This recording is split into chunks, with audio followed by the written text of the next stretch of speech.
Bon, j'étais pasteur évangélique, on appelle ça pentecôtiste, charismatique pendant 25 ans.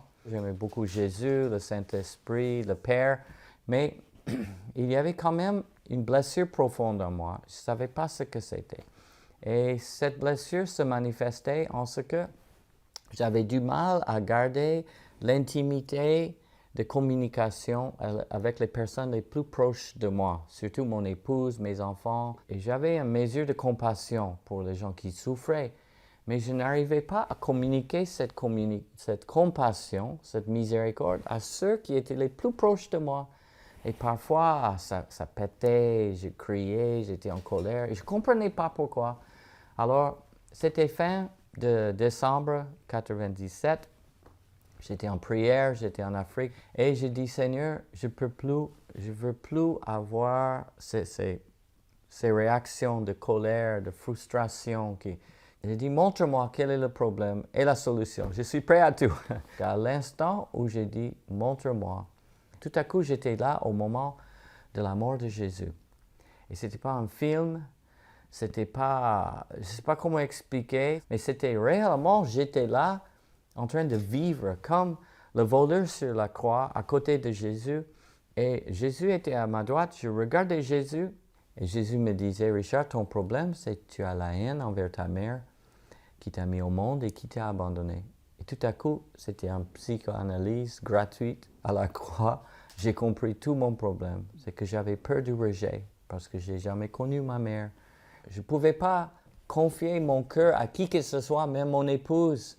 Et il fallait garder la distance pour protéger mon cœur de la douleur, de la séparation, comme ma mère s'est séparée de moi à la naissance. Mais Jésus se tournait vers moi une deuxième fois, j'entends, et tu as la haine envers ma mère, Marie. Ah, je n'avais jamais pensé à Marie. Mais là, quelque chose s'est cassé en moi et j'ai compris que la transformation de l'amertume en miséricorde se ferait à travers Marie. Et j'ai commencé à pleurer, à sangloter. J'avais 51 ans, il y a 11 ans. Je ressentais que pour la première fois de ma vie, je pouvais aimer avec un amour plein de tendresse, de bonté, de douceur, de bonté douce, j'appelle ça. Et c'était extraordinaire, c'était plus qu'une guérison d'une maladie physique. C'était vraiment, je savais qu'il m'avait touché. Et j'ai entendu Jésus dire, Richard, voici ta mère. Je partage ma mère avec toi. Et moi, je ne comprenais rien dessus, mais je savais que Marie était la solution. J'ai dit oui à Marie. Marie a dit oui à Richard. Tout a bouleversé dans notre vie. On est tombé amoureux de Marie. On a commencé à prier comme il faut. Et puis, j'ai compris que Jésus n'est pas simplement une tête, mais il a un corps. Et s'il a un corps, le cou, c'est Marie.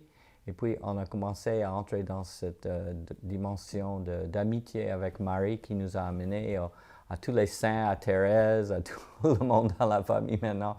Et puis, un an plus tard, on est devenu catholique. Alors, et quand je prie mon rosaire, je prie un rosaire complet tous les jours.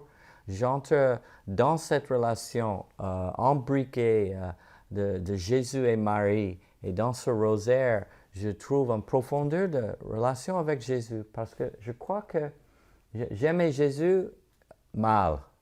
J'aimais Jésus, mais Jésus sans Marie, c'est pas Jésus, c'est pas complète.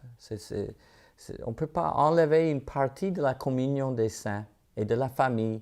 Et je crois que c'est Marie qui fait le catalyseur pour comprendre ce que c'est que la famille de Dieu qui est l'Église. Voilà.